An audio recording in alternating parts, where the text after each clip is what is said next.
Ready. Corrected version. Dun pa lang sa statement mo na may nakikita kang swile kaya nag-exit ka, may mali na. Ibig bang sabihin dahil may swile kang nakita, hindi na mabuti ang kongregasyon, dinadamay mo na ang buong kongregasyon.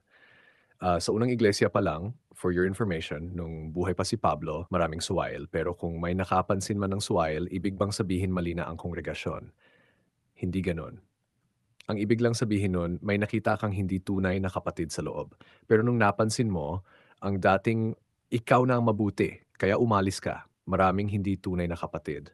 Si Pablo mismo nagsabi niyan sa sulat niya. So dahil ba may hindi tunay na kapatid, mali na agad ang kongregasyon. Mali ka dyan. At sa totoo lang, gusto kitang i-remind, kung may kaunawaan ka, huwag mong isipin na kung may mali o may hindi tunay sa loob ng kongregasyon. Mali na ang iglesia. Hindi mo ba alam ang ibig sabihin ng MCGI? Ang CGI, Church of God International, Iglesia ng Diyos. Yung M ay members. Ibig sabihin, nakianib lang tayo, hindi tayo yung original. Hindi tayo yung pinaka-iglesia. Nakikianib lang tayo sa iglesyang naitatag na sa Biblia. Huwag niyong isipin, batay sa maling akala o bias niyo na kami ang original. Hindi ganun. Ang tanong dapat, mabuti ba o bula ang kapatid ang kongregasyon? Malalaman yan sa overall servant kasi siya ang umaakay. Simple lang ang basehan.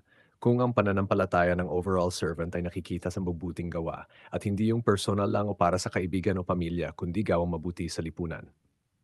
Libreng eskwelahan, bahay ampunan, tulong sa mahihirap sa balo sa nangangailangan. Yan ang mga palatandaan. Lahat tayo tao lang, hindi perfecto.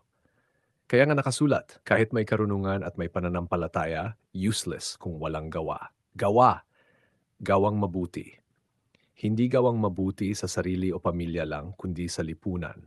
Kung may kapatid na humihingi ng tulong at hindi natulungan ng isa, hindi ibig sabihin walang tumutulong.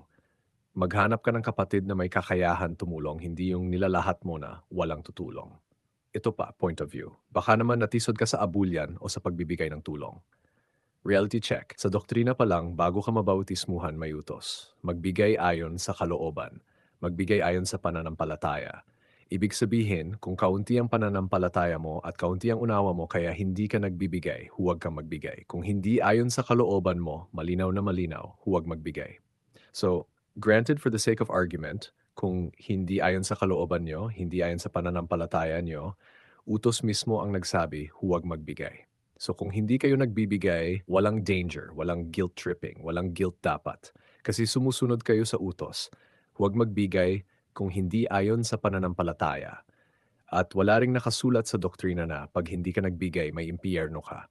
Wala ring nakasulat na matitiwalag ka. So walang danger kung hindi ka nagbigay. So bakit ka nagkaka-guilt? Bakit ka natitisod? Kung ang goal nyo ay magpuri sa Diyos, dapat solve na yan. Kasi hinihingi mo naman na makapagpuri, makasamba, magkaroon ng kaunawaan. Pero ang ending, kayo mismo ang kusang umalis, hindi kayo itiniwalag. Kung gusto mo,